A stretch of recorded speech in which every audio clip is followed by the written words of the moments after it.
A lot of flash around the NFL, but there's also those players who are downright terrifying to face. Who are they?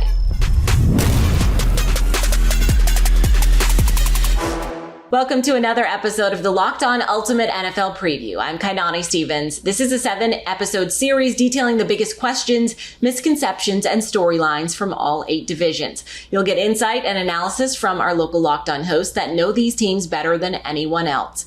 Find out where your teams and favorite players stack up from a division perspective and a national perspective in every episode. And you can find all 7 episodes on Locked On NFL's YouTube page or wherever you get your podcasts. The Ultimate NFL Preview is brought to you by Prize Picks. You can go to prizepicks.com/LockedOnNFL and use code LockedOnNFL. You will get a first deposit match of up to $100. We spend so much time talking about quarterbacks and offensive players, but there are defensive stars in every division that send chills down your spine. Who are they? Is Aaron Donald the only answer for the NFC West? Doug McCain of Locked On Rams, Corbin Smith of Locked On Seahawks, Brian Peacock of Locked On 49ers, and Alex Clancy of Locked On Cardinals are here to break down the NFC West. Doug, who's the best defender in the division? Yeah, Kai, I think you have to still say Aaron Donald. Of course, you talk about making plays. He's a disruptor. I always say the aliens came down. We were faced with mass extinction unless we have one NFL player beat their best player.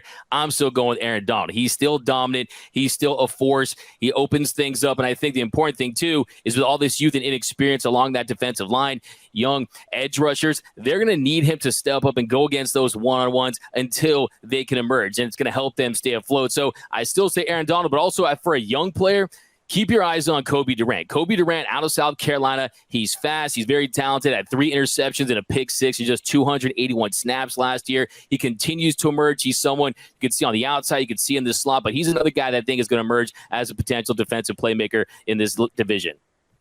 Brian, who are a couple names that come to mind when you think of defensive difference makers in the NFC West?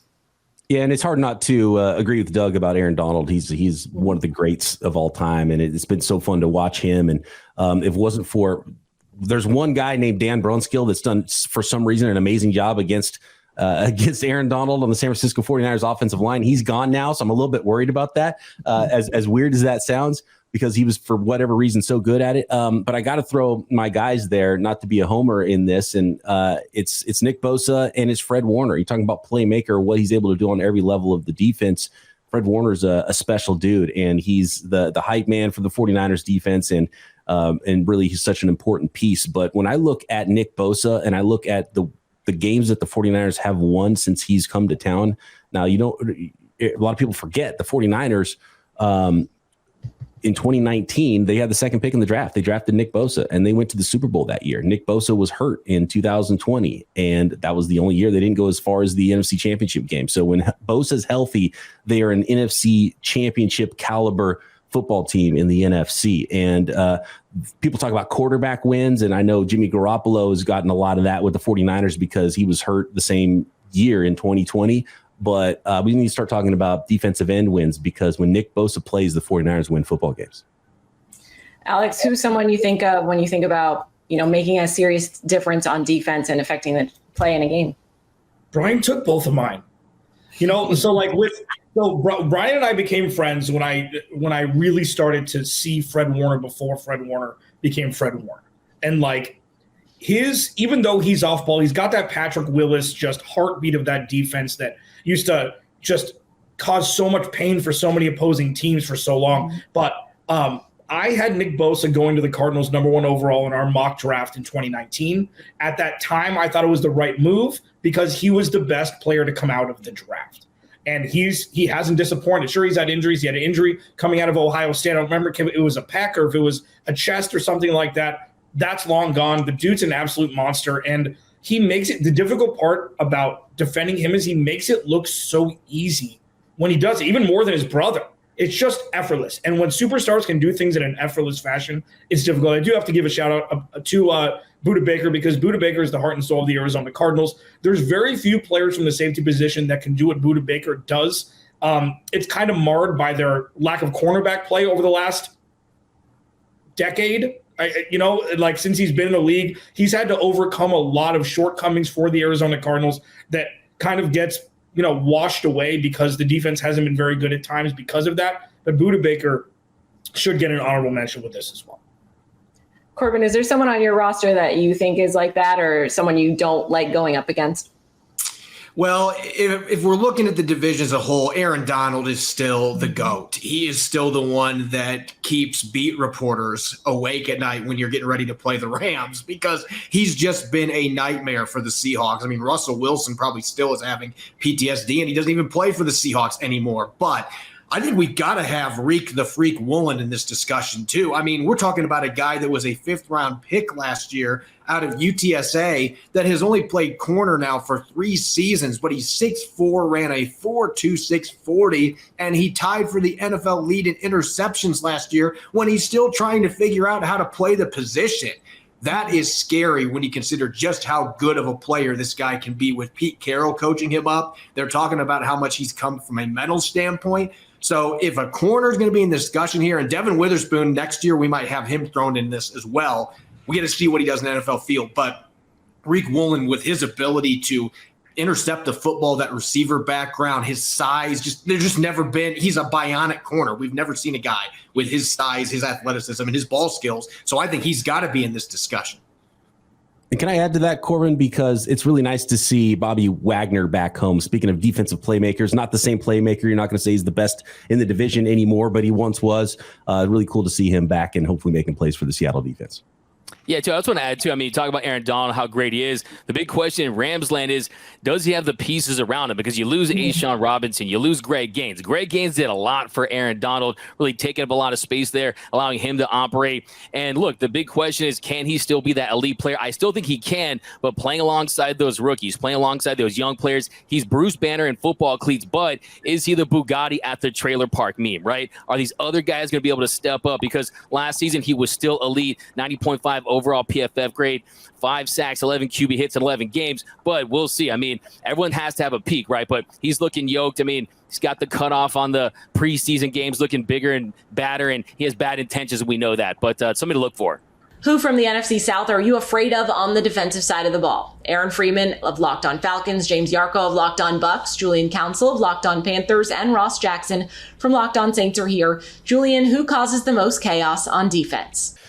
I think there's a lot of good ones out there. I'm just going to go my guy, Brian Burns, here in Carolina. First year last year, having double-digit sacks, getting 12.5 after seeing Hassan Reddick leave him free agency and have an outstanding season back home in Philadelphia. He's only going to get better, I think. After back-to-back years as a Pro Bowler, he's set to be one of the highest-paid edge rushers in the NFL in a few days' time. Who knows when that's going to happen? Because I know Nick Bosa, he's waiting for his contract. Brian Burns, he's going to be getting a ton of money. I think he's going to get more than Bradley Chubb got. And if you look at Chubb's numbers compared to what Brian Burns has done so far, Burns has been a better player in one less year than Bradley Chubb's been in the NFL. So I look at him as someone who, again, this year, going to have a lot of expectations, especially in a defense where there's really not that many other guys on the roster who you can depend on to get after the quarterback. And even with that being the case last year, Burns had a career year. And I expect the same thing to happen again this year, where I think he ups that total from 12.5 sacks to maybe even close to 14 this year. So I look at him as someone who is young and probably one of the biggest emerging defensive stars in the NFL. Aaron, who do you look at as someone that either you're afraid to face or on your team that can make a big difference on defense? Well, I have 2 answers. I'll go with one Atlanta Falcon and one other player. The Atlanta Falcon I'm picking is Grady Jarrett. Grady Jarrett's been a very good player the last couple of years, but he's kind of been sort of a one-man wrecking crew on the Falcons defensive line. And this offseason, they went out and got some help for him with David Onyemata, Calais Campbell. They have some young pass rushers that they drafted a year ago, like Arnold Ebiketie, D'Angelo Malone. They bring in Bud Dupree. That they're expected to make, big upgrades to that defensive line. And all of a sudden, Grady Jarrett doesn't have to be that one-man wrecking crew. So he can get back to where he was a couple of years ago, where he was legitimately a top 5 defensive tackle. And I'm expecting him to look like that player this upcoming season. But I'll give a little bit of love to James and the Tampa Bay Buccaneers. I feel like Levante David is perennially underrated. He has been, up there neck and neck with Luke Kuechly a couple of years ago when he was the best linebacker in the division. Levante David was like half a notch below him. And the man is an ageless wonder. He continues to play at a high level. So I will give Levante David some respect. He may not be sort of the player that he was in his prime, but he does not get enough love from the national media, and I will give him some love on this episode. James, do you agree, or do you have some other names in mind? I actually, when I approached this question, I picked one player from each team. And for Carolina, it was Brian Burns. For Atlanta, it was Jesse Bates. For the Saints, it was Cam Jordan. The guy stood up for Mike Evans. I got to give him some love and show some appreciation. It's Cam Jordan.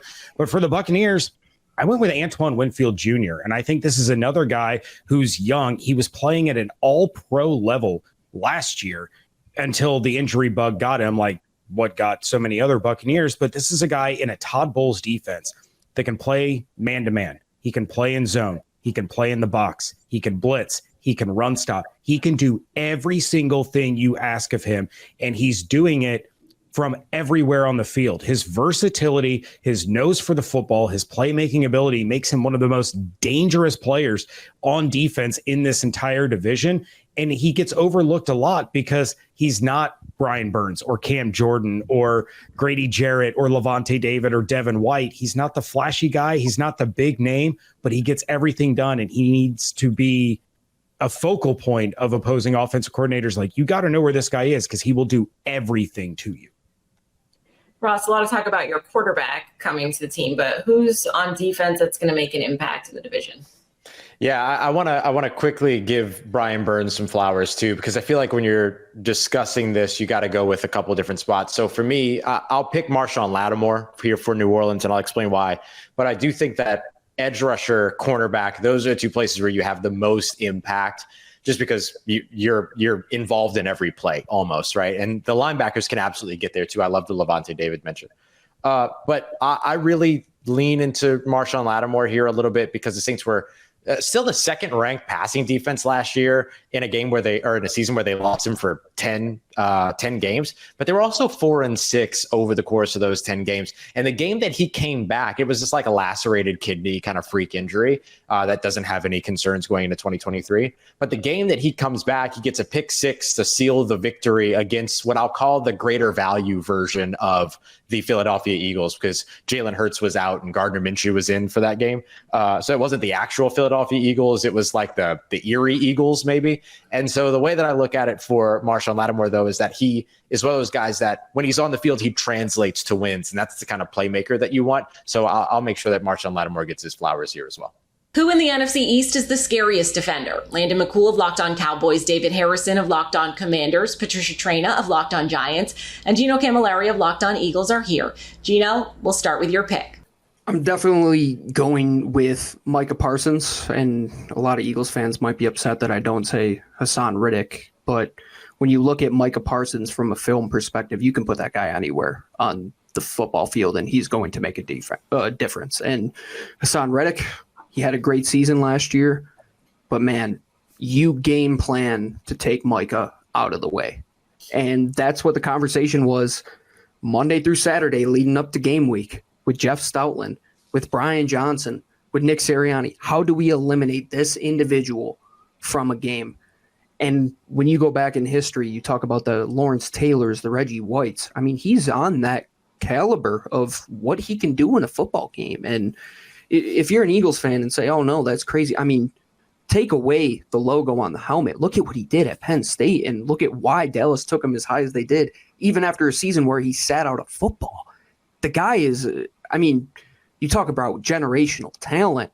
He is that and then some. And, man, Hassan's great. Chase Young is great. I love Kayvon Thibodeau. But Mike is just a different type of player on the defense, and he can do anything and make your offense do everything bad that you thought you could do well. Patricia, do you agree, or do you have someone else in mind? I have somebody else in mind. With all due respect to Hassan Reddick and Micah Parsons, two very good defenders, it all starts up front in the trenches. And as such, I'm going to go with the Giants' own Dexter Lawrence. I mean, look, this guy last year had a breakout season. He's a load to handle. He's not just a run stuffer. This is a guy who can penetrate. He led the team in sacks last year, which I know doesn't sound very impressive when you look at his numbers as compared to, some of the guys on the Eagles, as compared to Micah Parsons. But it starts up front. And a lot of times Dexter Lawrence opened things up for other guys to make plays. I mean, this is a guy who draws two blockers, and even two blockers have trouble with him. So I've got to go with Dexter, because just you've seen the shift to the guys in the middle, the big-bodied guys. And Dexter Lawrence, that breakout season. He's going to be even better in this second year of Wink Martindale's defense, and he's playing with confidence. Good luck to anybody trying to stop Dexter. We love some love for the big guys. So I like that choice, Patricia. David, we talked a little bit about the quarterback earlier, but the defense seems to have things under control in Washington a little bit. Do you feel like it's someone on your team that's the biggest defensive playmaker, or is it someone somewhere else?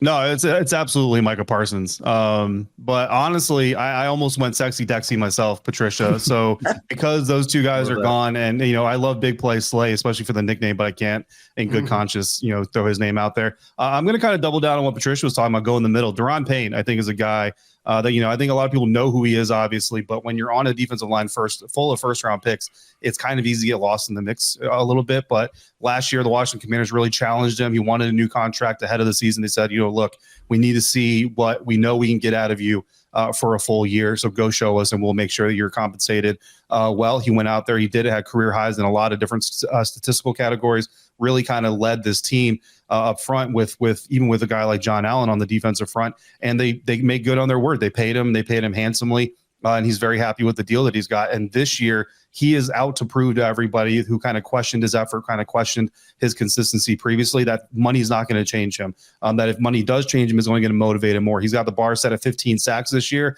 and that's really high for an interior defensive lineman. And yes, some of it's going to be because of the talent around him, but kind of like what Dexter Lawrence does with the Giants, a lot of times if Montez Sweat is getting a sack, a lot of times because a quarterback's got to shuffle to his side of the line because Daron Payne is helping getting that penetration. Same is going to go for Chase Young. Jonathan Allen's going to get a lot of help from a guy like Daron Payne. And then Daron himself has proven just last season, he's looking to prove it even more this year, that he can also finish plays himself and get the sack for his own stat box. So I think Daron Payne is a guy that's steadily climbing up the board for defensive playmakers. And like you said, Patricia, I think the interior defensive line guys are really kind of starting to elevate within the National Football League.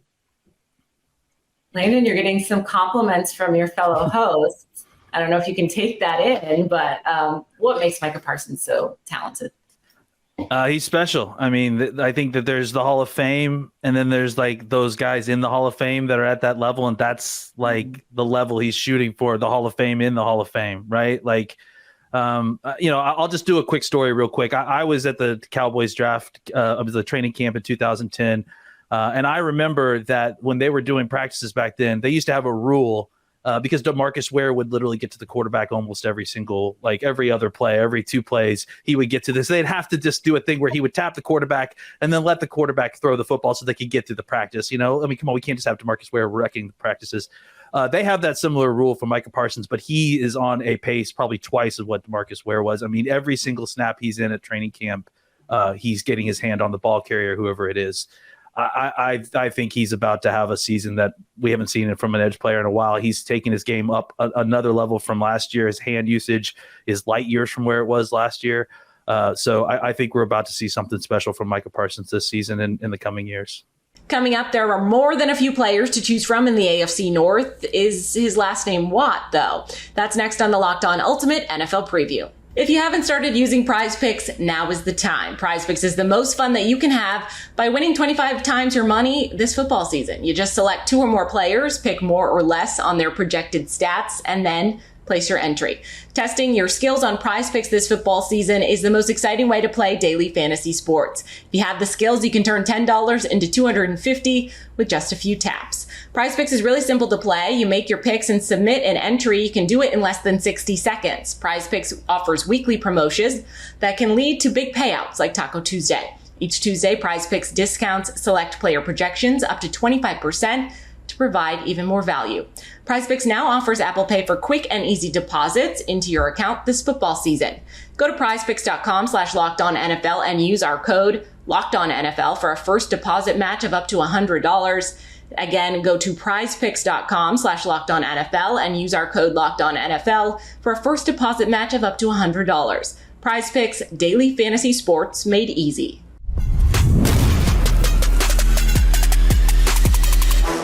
We continue our look at the biggest defensive start in each division. It's a division known for defense. Jeff Lloyd from Locked On Browns, Jake Liskow from Locked On Bengals, Christopher Carter from Locked On Steelers, and Kevin Ostreicher from Locked On Ravens are here. Jeff, we will start with you. Who is the biggest defensive playmaker in the AFC North? Well, I mean, I'm going to go obviously with my own guy here, just because this is the first time where it's not basically been Myles Garrett and the Garrettettes. Last year, Myles Garrett, the second leading sacker on the Cleveland Browns last year was Taven Bryan, who had 3 sacks. The Browns brought in 2 guys combined who had 16 sacks between Zadarius Smith and Obo Okoronkwo. He's starting to play with guys of his ilk. Dalvin Tomlinson, Shelby Harris is a fantastic pass rusher from the interior. You know, we've been to this point where Myles Garrett has had some seasons where it's gotten to about week 12, week 13, a lot of mention of, hey, possible defensive player of the year. And for whatever reason or another, injury, God, the terrible Thursday night Chris incident that you obviously remember from a few years ago that ended his season. But he has all the capabilities to be a defensive player of the year candidate. The problem is he's not really played with other guys that can excel his play.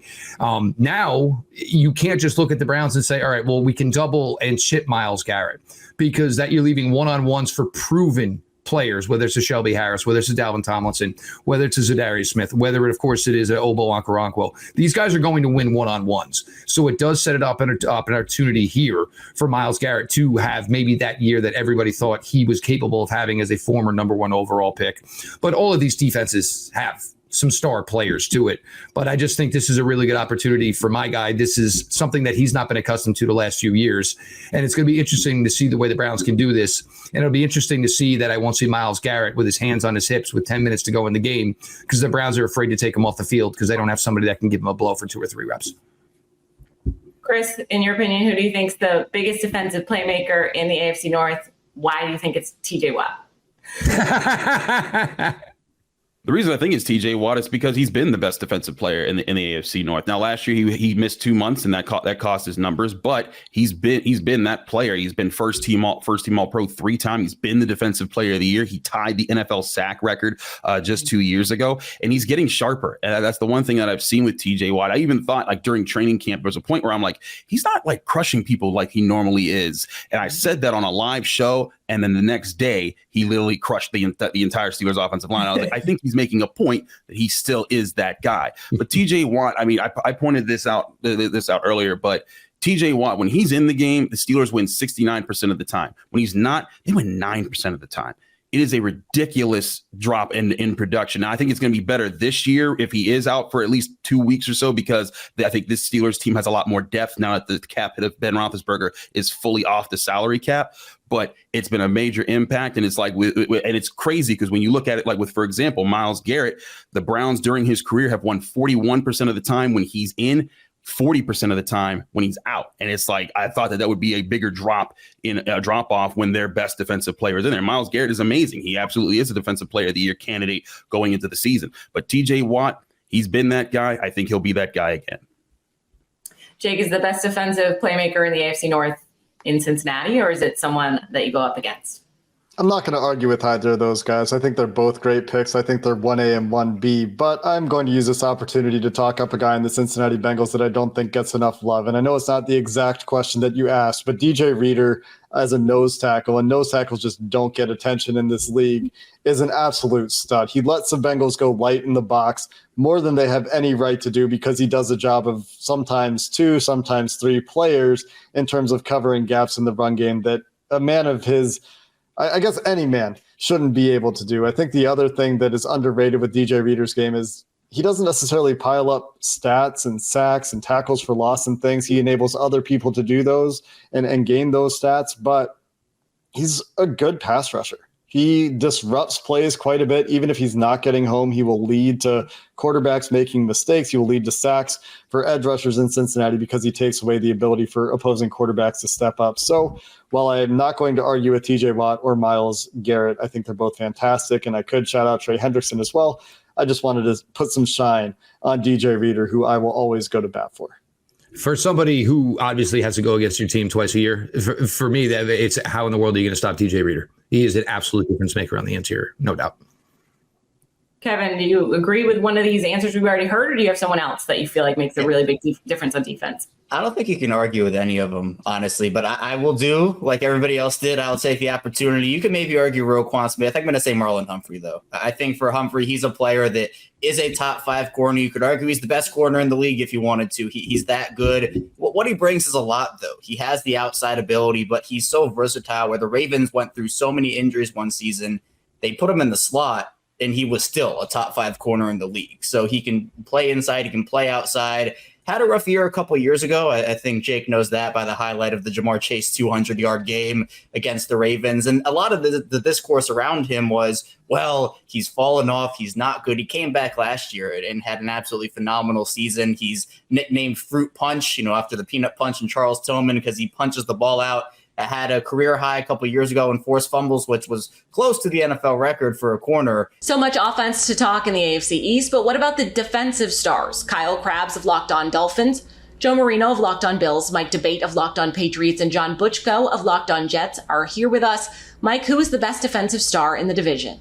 We want to talk a little bit about defense now. Obviously, it's an offensive league, but defense is important too. You can't win a championship without it, as the famous saying goes. So who do you guys feel is the biggest defensive playmaker or playmakers in the league? Mike, I want to give you a shot at this. I feel like the Patriots really do put their focus always on defense. So even if they're not the best team, maybe they have one of the best playmakers.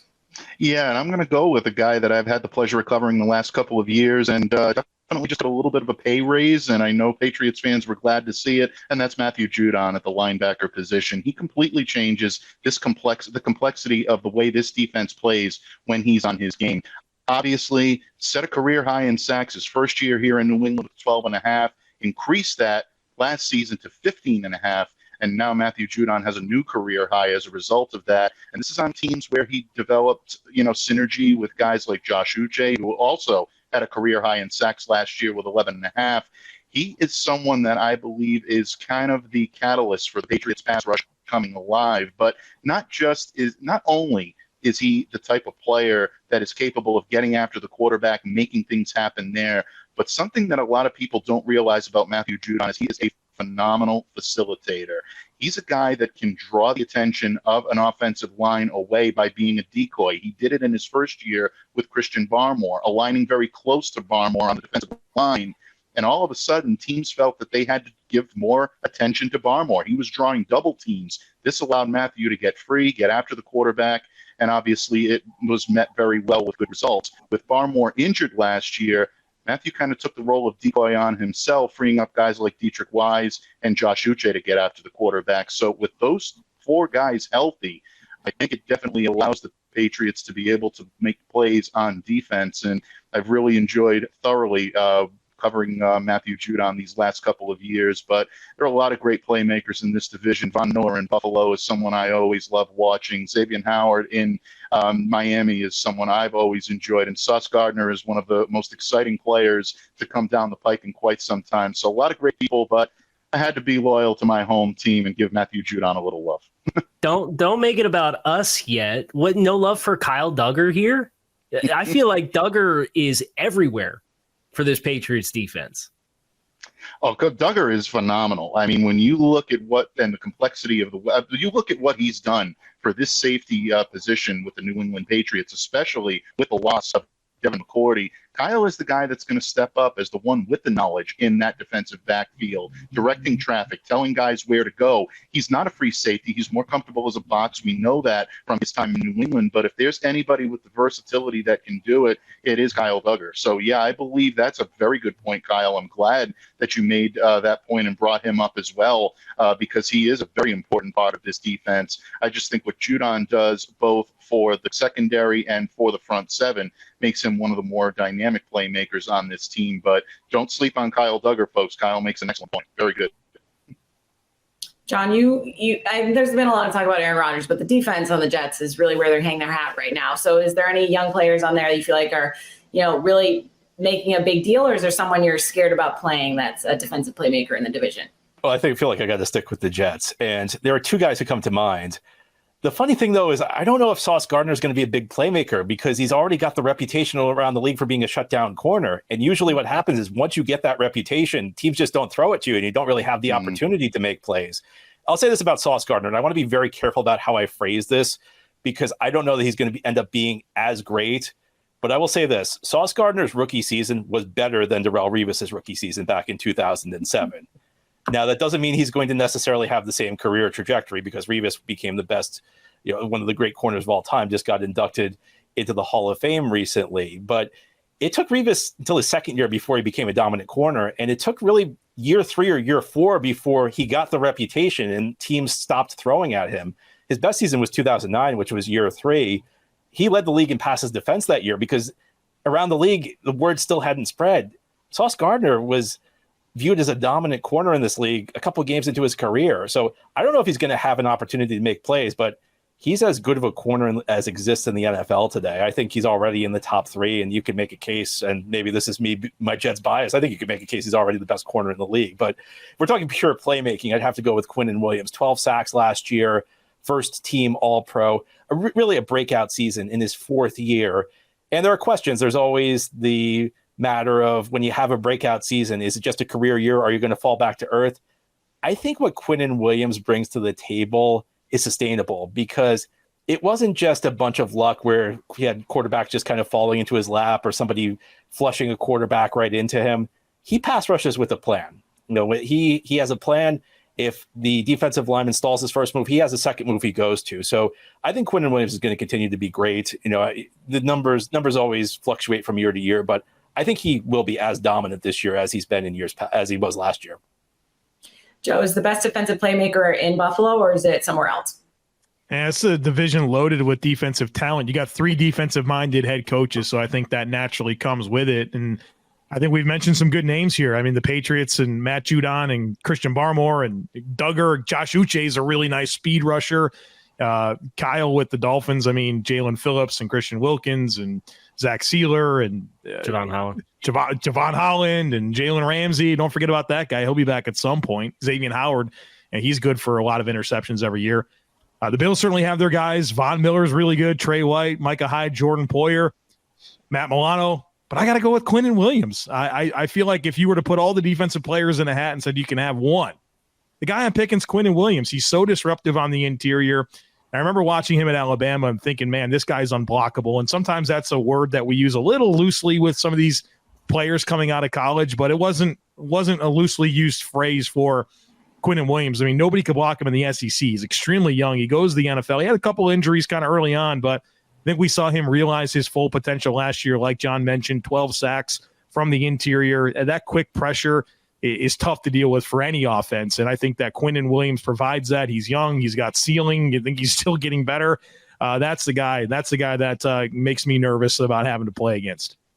It's definitely earning his money, that's for sure. Kyle, we'll close with you. Is a different name you haven't heard yet, or who you feel is the best defensive playmaker in the division? So as far as giving my homer love to the Dolphins, I will acknowledge that this is a placeholder for the return of Jalen Ramsey. I think Ramsey in the Vic Fangio defense, playing that star role as the nickel, was the plan for him from the jump, where they had significant other assets invested in the cornerback position to allow him to be free and play in that nickel spot. And I think that being able to put Ramsey closer to the football and closer to the line of scrimmage, especially as he ages, will allow him to continue to be the most disruptive version of himself. And he's done that the last 2 years in Los Angeles. But I look to 2 third-year defenders for Miami in Javon Holland and a Vic Fangio defense, which is a very safety-empowering defense with the tools that he gives. He likes those safeties to play from the top down and fly down and be able to make all the checks based on formations to constantly stay fluid with the coverage to make sure that they have proper leverage. And he has heaped praise, Vic Fangio has, in Javon Holland's direction. And I think the meshing of his skills, where last year he was kind of just relegated to playing deep center field and being the cleanup man, with the Dolphins playing with 3rd and 4th string corners because everybody got hurt last year, didn't do him a service. I think you didn't see him be a playmaker last year in the way that he's capable of. I think this Fangio defense will allow that to happen. And my bold predictions, I think out of all the players in the AFC East, I think Jalen Phillips, the third-year pass rusher, finishes this season with the most sacks of any player in the AFC East. I think he is absolutely primed for 15-plus sacks this year. He was half a step away from doubling his sack production last year. And you'd like to think with a defense that's not going to just show you press man every single play, and they're going to disguise their coverages on the back end. The quarterbacks are going to have to do a little bit of extra work after the snap to diagnose the coverage, and that should allow Jalen Phillips to get home. We do not talk about defense enough, but there are those players who can make all the difference on the defensive side. There's players in the NFC North for sure. Peter Bukowski of Locked On Packers, Matt Derry of Locked On Lions, Lauren Cox of Locked On Bears, and Luke Braun of Locked On Vikings. With all the negativity surrounding the Vikings defense, Luke, we're going to start with you. For the Vikings, the answer has been the same for like 8 years. It's Danielle Hunter and Harrison Smith. I know Harrison Smith is getting a little long in the tooth now, but I think what Brian Flores plans to do with him is to get him back in the fold in a way that teams didn't really have to worry about last year. But I think I'd rather go over to Detroit. I have maybe a spicy one. Kind of feels like Brian Branch might be coming in as that guy. Wow. Or am I totally off? The rookie? Yeah, the rookie. Feels like he's killing it. We love to confirm draft priors on this show, so let's do it. Wow. I didn't watch him, so I have no priors on him, but I just keep hearing stuff about him. He's had a really good camp. I wasn't going to go there, Luke, like not even close, because I don't know how much he's going to get on the field when the regular season starts. But yes, he's got the potential to be really good. I'll butter you up a little bit too, and I'll say Danielle Hunter to me is number one. I would say 1A, 1B would be Jair Alexander. I just think those two guys are the best defensive playmakers in this division. Now that Aaron Rodgers is gone, Kirby Joseph has to be scratched off the list because he was the he took care of A-Rod last year. But no, I would say Alexander and Hunter, I think, are the best in this division. Don't you guys think? Lauren, where do you weigh in? Yeah, I frankly don't think it's that close. I don't think it's a 1A, 1B situation. I think it's Jair Alexander. I think he's become one of the 2 or 3 best corners in the league. I think you can make the case he's the best corner in the league, most complete corner in the league. We saw what he's able to do, obviously with help. And Luke and I talked a lot about it last year with Justin Jefferson and had plenty of help over the top. But his physicality at his size, his swagger, his leadership, that culture that he brings, that secondary, for whatever misgivings I had about this defense last year, they were 9th in pass defense DVOA. They were a good passing defense, especially by the end of last season. And his ability to just take away a side of the field is unique. And it's not really even a shot at Danielle Hunter, who I think is a really, really good player. I just don't think you have to game plan for him. And part of this is because it's sort of easier to deal with an edge rusher, I think, because of the ways you can scheme up protections. You can chip and help and go max protect the way that the Bears did for Justin Fields last year. A lot of heavy protections in a way that you can't do against a corner the same sort of way. So to me, it's Jair Alexander. There are some names that are up and coming. Like I think Jalen Johnson is a really, really good player. If I'm going to give a little love to Lauren and Chicago. And I'm surprised no one has mentioned Aiden Hutchinson, who was the Pepsi Rookie of the Year last year. He was an awesome college player who tested really well, and then everyone overthought in the pre-draft process, and he goes to Detroit, and what does he do? He, from the jump, is like one of the best defensive players in the division. I think that he can get even better. He is an enormous human person after standing next to him at the Super Bowl. I'm really excited about what he can become, and I'm also very glad that the Packers have like 3 or 4 starting caliber tackles on their roster because they have to see that guy twice a year. Lauren, where do you weigh in on it? Yeah, my Locked On Bears listeners won't want to hear it, but Jair Alexander's got to be the guy for me. I mean, he's the best cornerback in the division. He's not only is he a shutdown guy, but a guy who can make a play on the ball as well. He had 5 interceptions last season. Like I think that was something in his game that not necessarily like was missing per se, but the volume hadn't exactly been consistent over the course of his career. And this was like this past season, he became that like next step. Not only am I a shutdown guy, but I'm also going to snag that ball out of the air and take that next step. I think Danielle Hunter's in that conversation for sure as a clear second place. And one other Bears player I'll throw in that hasn't been mentioned. You mentioned Jalen Johnson. Eddie Jackson kind of got back to some of his Eddie Jackson ways last season, especially before the rest of that secondary fell apart. He had 3 interceptions in the first 4 weeks of the season. Then they traded all their pass rushers and all their good players, and then quality of production kind of fell off a little bit. But if the Bears defense is a little bit better this season, more ability for Eddie Jackson to roam and be aggressive, I think he can get back into this conversation the way we've seen him be in the conversation earlier in his career. I also, there's one player that Luke mentioned at the top that I did want to also mention, because as someone who has watched him make plays that he should not reasonably make. Harrison Smith. I mean, that guy he finds a way. He is truly, when we think about playmakers, he can create something that should not be there. He sees it before everyone else. He's still, how old is he? 31, 32. Like he's starting to get up there where you think he's going to lose that athleticism.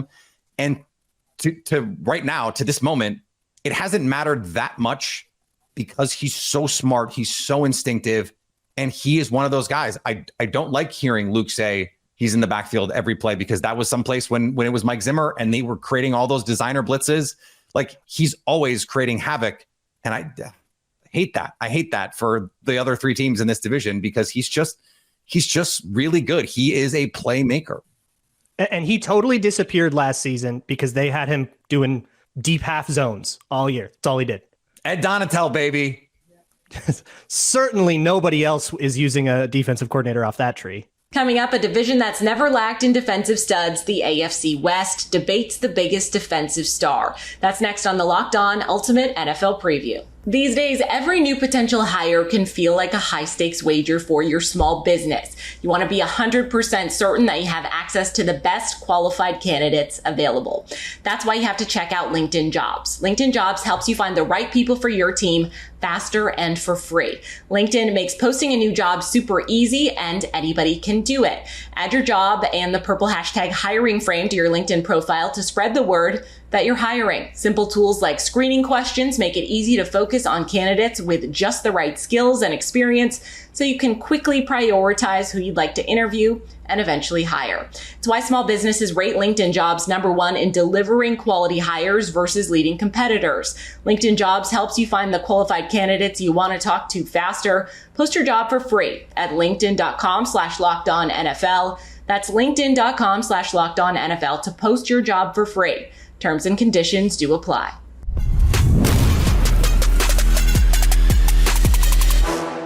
We continue our look at the best defensive stars in each division. Who are the defensive difference makers for the AFC West? Joined by your boy Q of Locked On Raiders, Cody Rourke of Locked On Broncos, Ryan Tracy from Locked On Chiefs, and Daniel Wade of Locked On Chargers.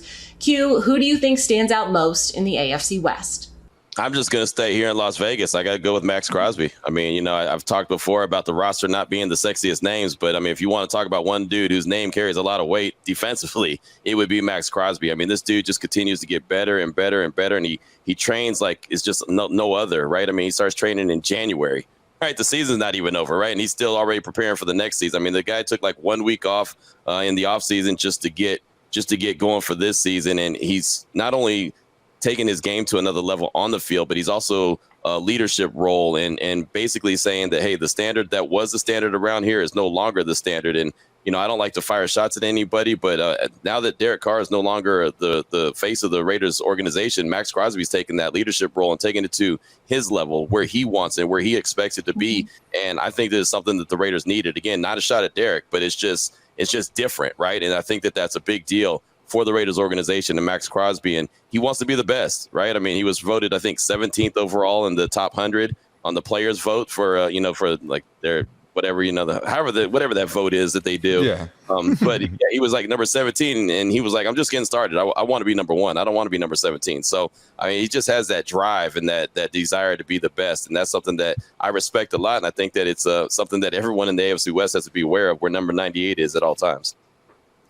Daniel, who do you look at either on your team or another team that can feel like really can change the way a game plays out? I mean, I could safely say there's a guy on each of these teams I would love to see, with the Chargers, but hard for me to argue with Max Crosby. I mean, I would think in this division over the last few years, the one guy that's always given the Chargers headaches is Chris Jones. He's been that guy. He's been kind of the standard for defensive playmaking in this division, but I'd also love to have Pat Surtain because that dude is locked down and one of the best corners in the league. If I'm going to throw in a name for the Chargers, I don't think you can disrespect Derwin James in this conversation as the guy who absolutely, pile drove Travis Kelce into the ground on the goal line last season. I mean, that dude is electric. He's everything you need him to be vocally and just on the field as far as matching a physical prowess with an intellectual side that also makes him really, really good and instinctive. So I have to throw Derwin James in there because to me, I mean, his way, pass rushing, coverage, being able to lay a big hit on someone, being able to make a big play. I don't know if there's many out there in the entire league that Derwin James would have to look up to. Ryan, does this conversation for you start and end with Chris Jones, or is there some other names that come to mind? Chris is certainly part of it. We got to get him in camp or into the building before we can actually make it a fight. But to me, it's a card, right? The undercard is Joey Bosa, in my opinion.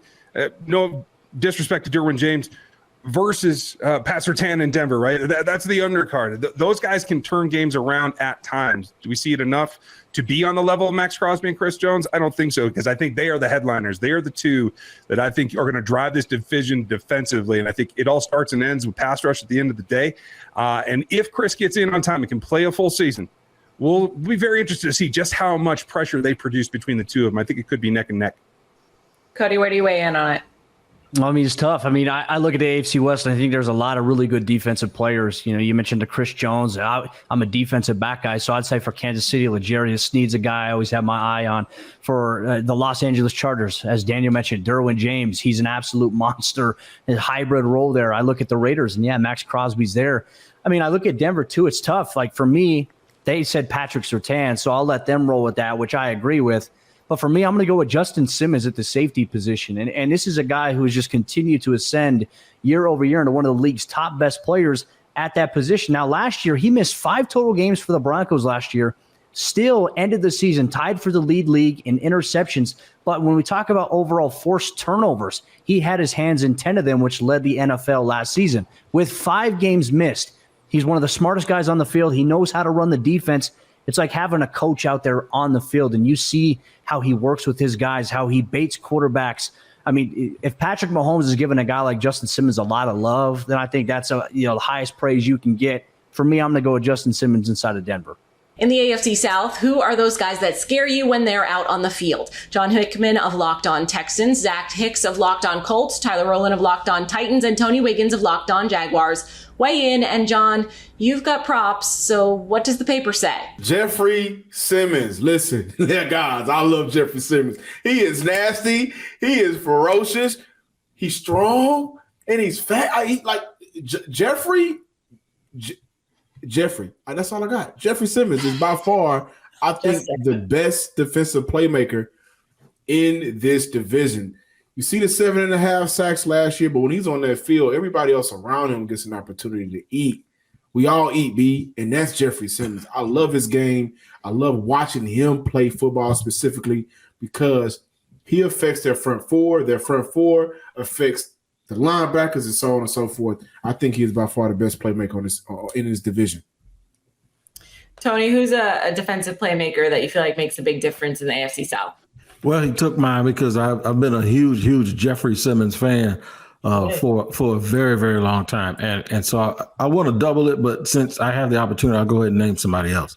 Andre Sisco here for the Jacksonville Jaguars. And don't laugh and don't sit here and go, well, who is that? And why is he being such a homer?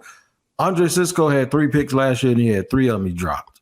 And 2 of the ones he dropped, he should have ran back for a touchdown. He is fast. He is sudden. He plays a single high position. He really, really does remind me of Earl Thomas. So I'm going out on a limb. I told my friend Pete Prisco with CBS Sports that I think Andre Sisco is going to be an all-pro this year. So mark my word, that is the name that I think you need to watch out for. All right. Zach, who comes to mind when you think about making defensive plays and making a difference in the division? Yeah, I've been giving a lot of love to your guys' teams throughout all these videos that we've been doing. So I'm going to finally stick with the Colts on this one. And I had to just say Shaquille Leonard. I know he missed most of last season. He's had a lot of injury issues. And, with that back injury, we don't know if he's going to get back to what he was. But I think this is a perfect time to actually talk about what he was or what he can still be. If he's been getting back out there, he's been participating in all of training camp. He got back out there for the preseason. This is the pure definition of a turnover machine. That is who Shaquille Leonard is. It's so weird too, because turnovers are so volatile. They typically don't stick from season to season. One year, a guy will have 10 in a season, and the next year he'll have 1 because it's all about turnover luck. But he's a ball magnet. The ball always comes to him. He's got that Peanut Tillman punch that he brings to it, that he just punches fumbles out.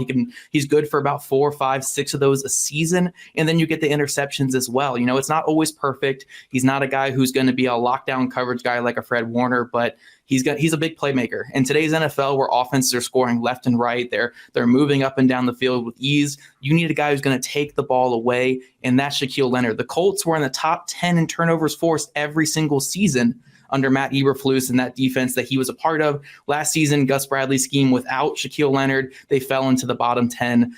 You really need a player like Shaquille Leonard on your defense just to get offenses off the field. And if he's back out there and he's fully healthy this season, he's the best overall defensive playmaker in this division because he's the maniac. That's what we know and love. He's the maniac. He forces turnovers. He's an all-pro. Shaquille Leonard is the best defensive playmaker in the AFC South.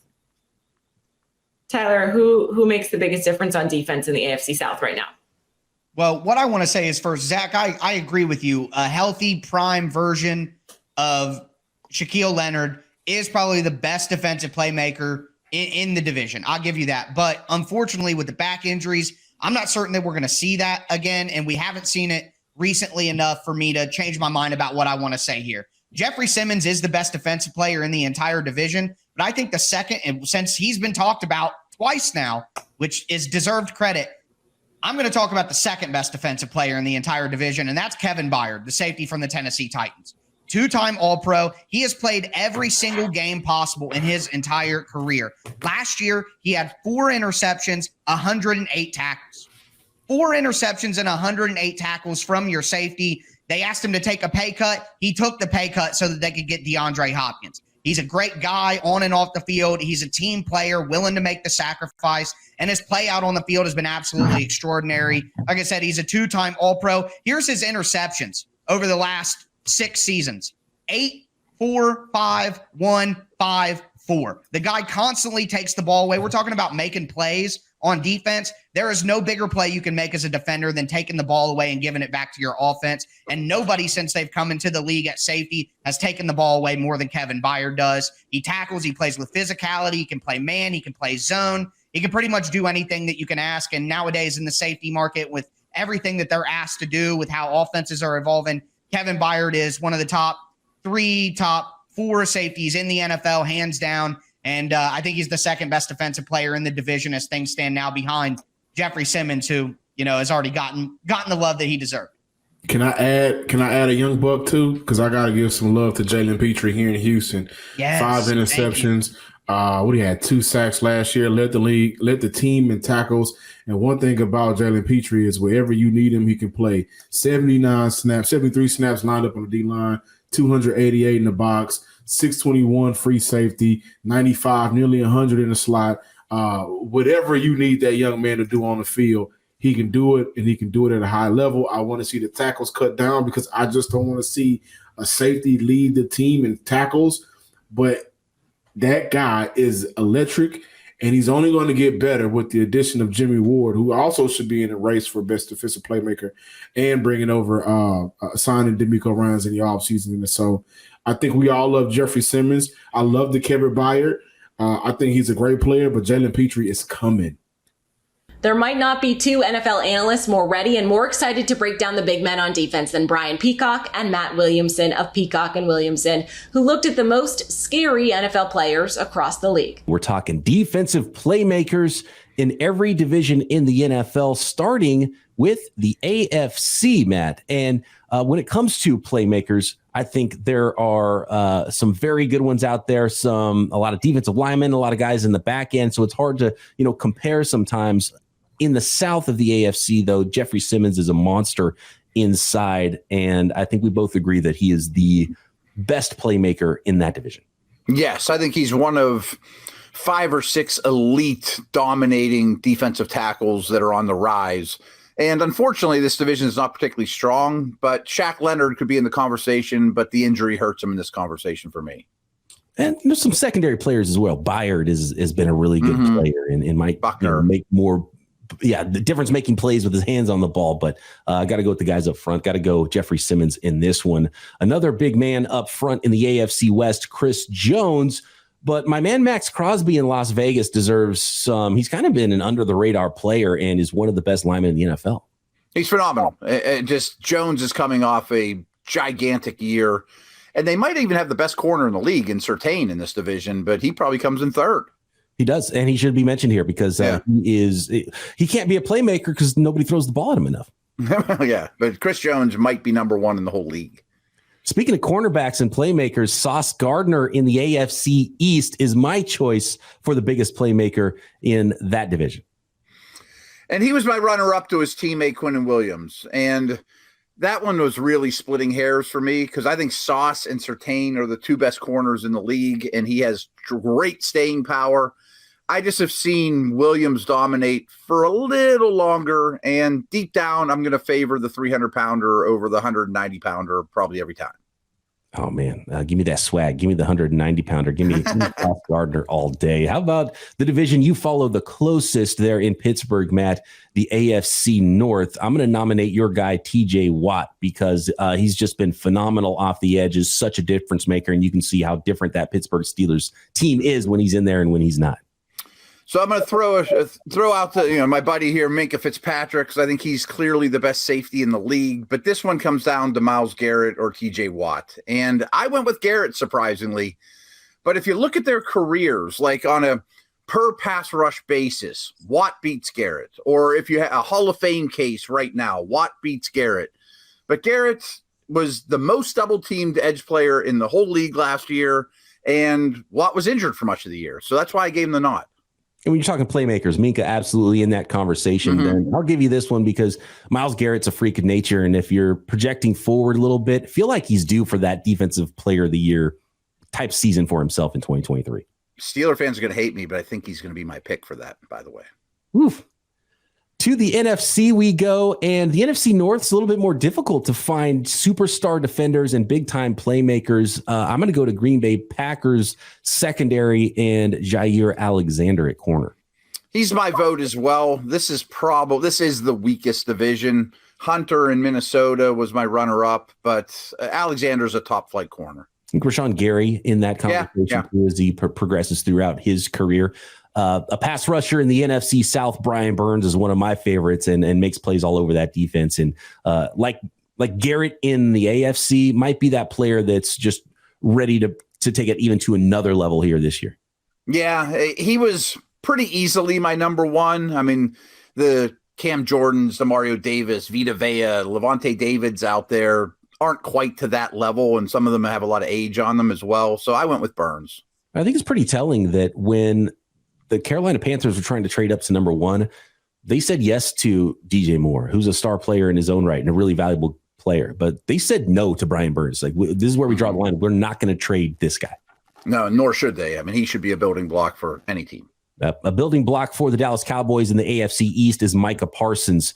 And there might not be, Myles Garrett might be the only guy freakier than Micah Parsons coming off the edge in the NFL. Now his full-time, he doesn't have to pretend that he's a linebacker off ball anymore. He is a full-time edge defender. What kind of year is he going to have this season? He's as freaky as they come. I think he's as special as they come. But I did want to give Dexter Lawrence just a shout out. I think he's phenomenal as well. And he's one of those young defensive tackles that's really hitting their prime right now. And of course, a lot of good defenders on that front in Philadelphia as well. No doubt. Consideration, but Micah Parsons is the guy, if we're being honest with ourselves. Yes. NFC West, one of the greatest players of our generation, Matt, has been playing in the West for a while now in Los Angeles, and that is Aaron Donald. Can anybody compete with Aaron Donald for that award, the best, biggest playmaker in the NFC West? This is kind of like the AFC North, where Minkah and Fred Warner, I think, are the best players at their position, but they come in third because the reigning defensive player of the year, Nick Bosa, is in the West, and he slightly gets my vote, but Donald's one of the best defensive players I've ever seen. The reigning defensive player of the year and the most important player on the San Francisco 49ers, in my opinion, is Nick Bosa, and the way he goes is the way the team has gone. And has more help. So he might have a better season statistically again than Aaron Donald did just because there's more next to him on that line. No doubt. I mean, you talk about a guy dealing with double and triple teams. Donald is going to be getting a lot, even more attention this year. That will do it for this conversation on the biggest defensive playmakers for each team. This is just one of 7 episodes for the Locked On Ultimate NFL Preview Show. You can head to Locked On NFL on YouTube or wherever you get your podcasts from for the other conversations, like who finishes last in each division, which QB is the best, and what were the biggest moves made in the offseason. Don't forget to follow and subscribe to your favorite local Locked On show for the best insight on your team every day.